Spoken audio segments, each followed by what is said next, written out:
Hello friends, today we discuss about projectile motion and we derive equation that trajectory of a projectile is parabolic.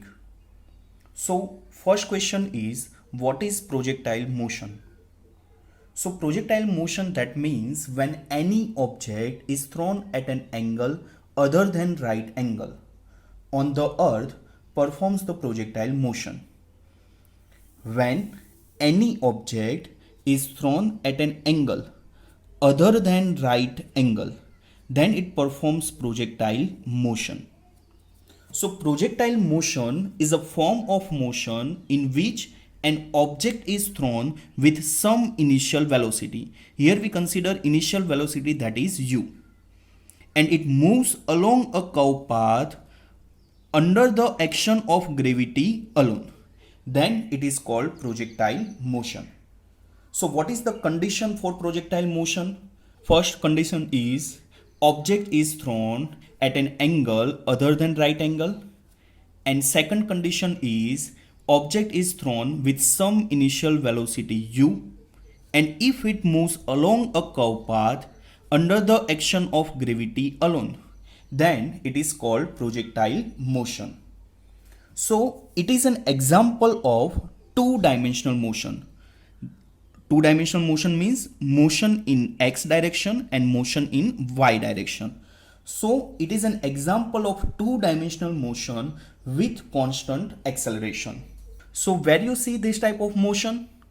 So motion of football after being kicked, that's a projectile motion. Motion of a cricket ball is an example of projectile motion.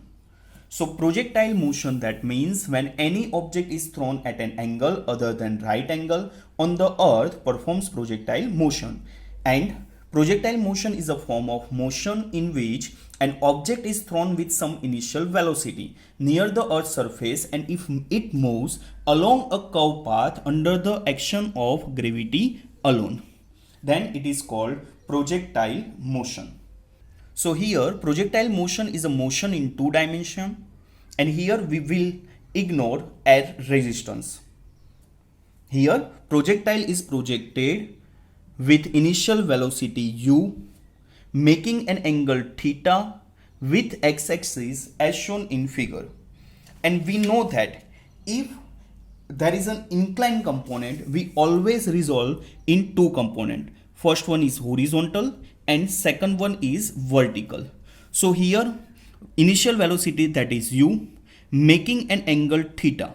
So this is angle adjacent side. So adjacent side is always cos, so u cos theta, and that is opposite side. So here we can write u sin theta. So if there is any inclined component, we always resolve in two components. First one is horizontal, second one is vertical. So angle adjacent side, that is cos, so here we can write u cos theta. Angle opposite side, that is sine, so here we can write u sin theta. Similarly, if velocity acting in this direction and making an angle theta, so again we resolve in two components. Angle adjacent side, this is angle adjacent side, so here we can write u cos theta, and here we can write u sin theta. So similarly we can get two components, that is first one is u cos theta in x direction and u sin theta in y direction. So after projection the object moves with constant acceleration, that is gravitational acceleration, and that is acting in downward direction. So for downward direction, that's why here we can write j cap. So a is equal to minus g j cap.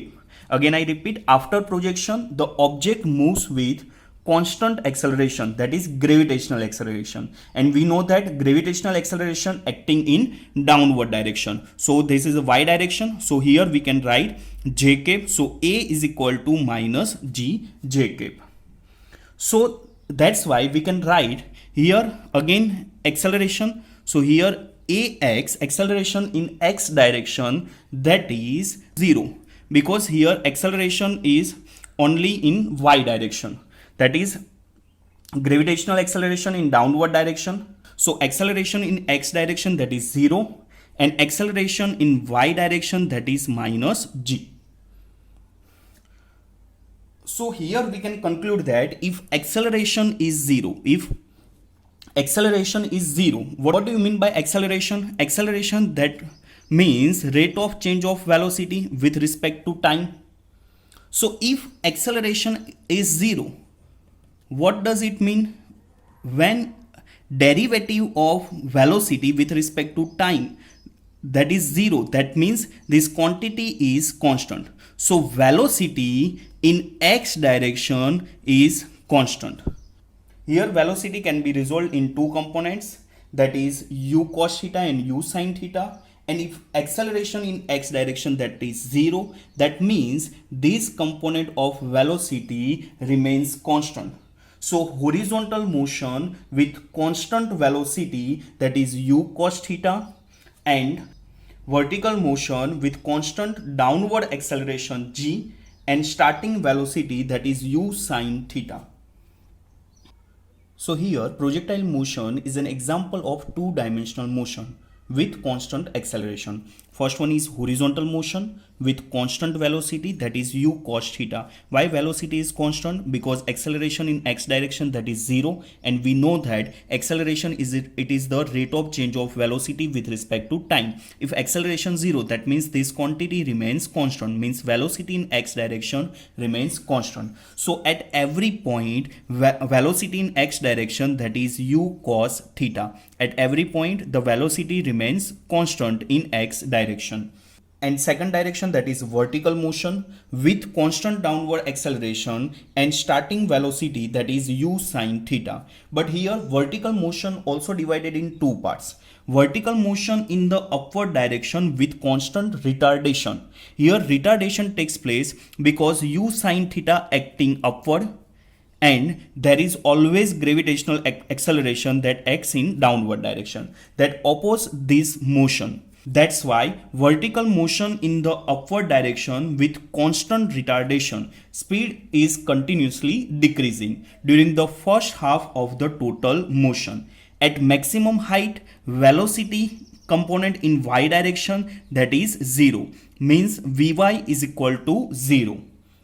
And vertical motion in the downward direction with constant acceleration. Here for downward direction, acceleration takes place because velocity component in y direction that acts downward, and also gravitational acceleration that always acts in downward direction. That's why vertical motion in the downward direction with constant acceleration, here speed is increasing during the last half of the total motion.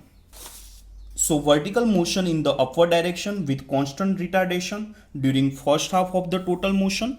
Here speed is increasing, and at one point speed is equal to 0.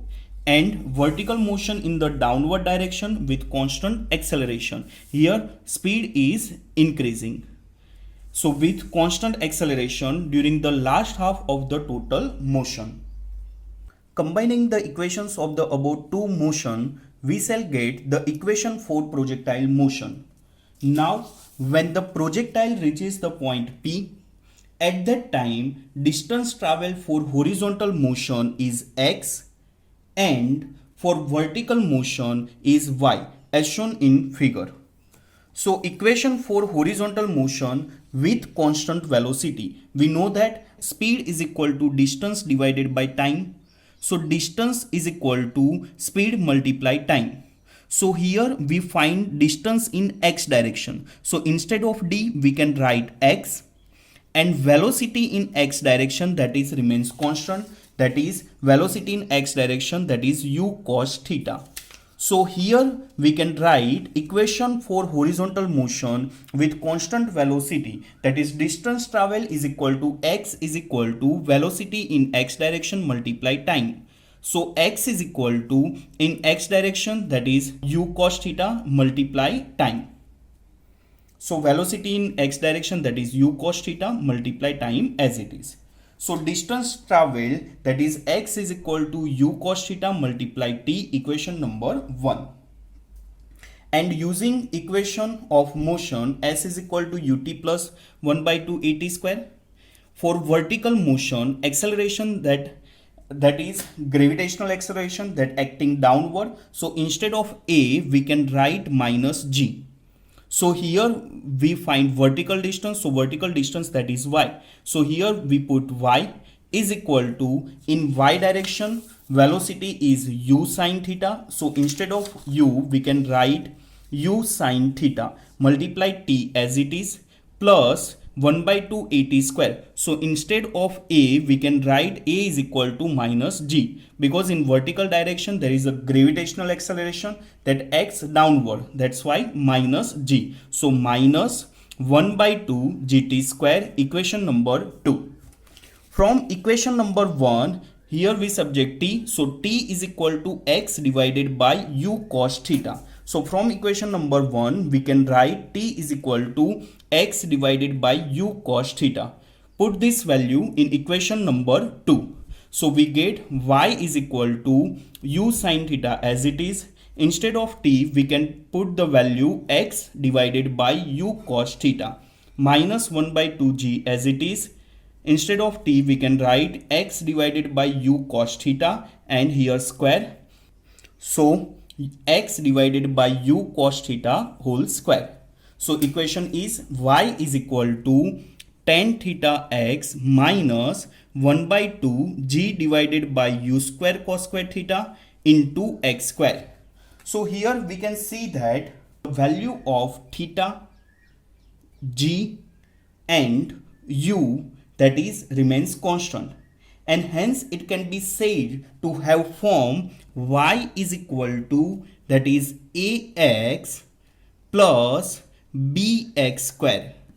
Here the value of theta, g and u are constant. That's why tan theta and 1 by 2 g divided by u square cos square theta, that remains constant. So here we put constant as a, so ax, and here we put constant, that is b, so plus bx square. So that is the equation for quadratic equation. And we know that the graph of a quadratic function is called a parabola. So here we get equation in the form of quadratic equation, and we know that the graph of a quadratic function is a parabola. So from this equation, we can say that the trajectory of the projectile is a parabola. Next, we derive equation for time of flight, horizontal range and maximum height. So first we derive equation for time of flight. So what is the meaning of time of flight? Time of flight, that means time for which the projectile remains in space when thrown from and on horizontal earth, is known as the time of flight. So when a projectile completes the motion, it reaches the point A as shown in figure. Time for motion between O and A during which it remains in space is known as the time of flight. So for point A, vertical distance traveled, y, that is equal to 0, because here vertical distance is 0 for point A. Hence putting y is equal to 0 in equation number 2. We already derived equation number 2, that is y is equal to u sine theta into t minus 1 by 2 gt square. So for point A, vertical distance travel is equal to 0. So put here 0 in equation number 2. So equation number 2, that is y is equal to u sine theta into t minus 1 by 2 gt square. So here for point A, vertical distance travel, that is 0. So y is equal to 0. So 0 is equal to u sine theta into t minus 1 by 2 gt square. Rearrange this equation. So 1 by 2 gt square is equal to u sine theta into t. So t cancel out.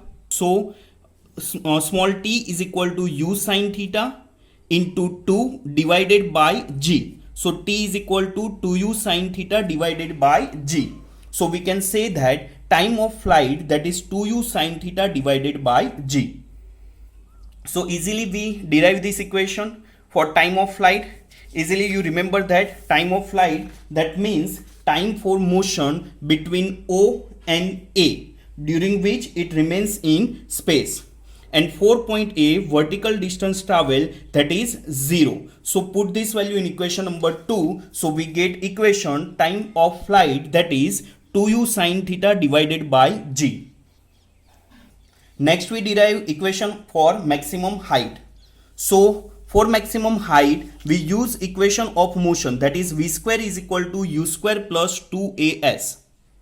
So here v square is equal to, for vertical motion, in place of u we can write u sin theta, because in vertical direction velocity is u sin theta. So here we put u sin theta, here u square, so u sin theta whole square plus 2as. So for vertical motion acceleration a is equal to minus g, so minus 2gy maximum. Here we find maximum height, so in place of s we can write y maximum. So when the projectile reaches the highest position, means y maximum, at that time we know that velocity is 0. When projectile reaches its maximum height, then velocity in vertical motion, that is 0, means vy is equal to 0. So put this value here, we can write 0. So is equal to u square sin square theta minus 2gy maximum. Rearrange this equation, so 2gy maximum is equal to u square sin square theta. So y maximum is equal to u square sin square theta divided by 2g. So maximum height equation, that is y maximum is equal to maximum height is equal to u square sin square theta divided by 2g. Next we derive equation for horizontal range of projectile. So what do you mean by horizontal range? Horizontal range, that means horizontal distance between the point of projection and the point where the projectile falls on the earth, is known as the range of a projectile. So here we derive equation for horizontal range of a projectile. So we know that for horizontal motion, equation number 1, that is x is equal to u cos theta into t. So here we use this equation for horizontal motion, x is equal to u cos theta into t. Now for OA that is the horizontal range, horizontal motion, time t will be equal to the time of flight. So we already derive equation for time of flight. So time of flight equation is t is equal to 2u sin theta divided by g.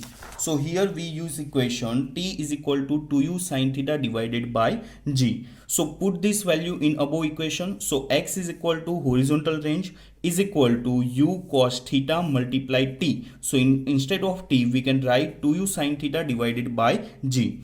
So u multiply u, that is u square, 2 sin theta cos theta divided by g. In maths we already know that 2 sin theta into cos theta, that is sin 2 theta. So x is equal to u square sin 2 theta divided by g. And when range will be maximum? Range will be maximum when sin 2 theta value, that is maximum. So what is the maximum value of sin? That is 1. So sin 2 theta is equal to 1 for maximum range. So sin 2 theta is equal to 1. Instead of 1 we can write sin 90, because value of sin 90, that is 1. So 2 theta is equal to 90. So theta is equal to 90 by 2. So theta is equal to 45 degree. So for maximum range, that is x is equal to u square by g, because sin 2 theta, that is 1 for maximum range. So maximum range is equal to u square by g. In this way, we easily derive equation for time of flight, maximum height and horizontal range of a projectile. Thank you.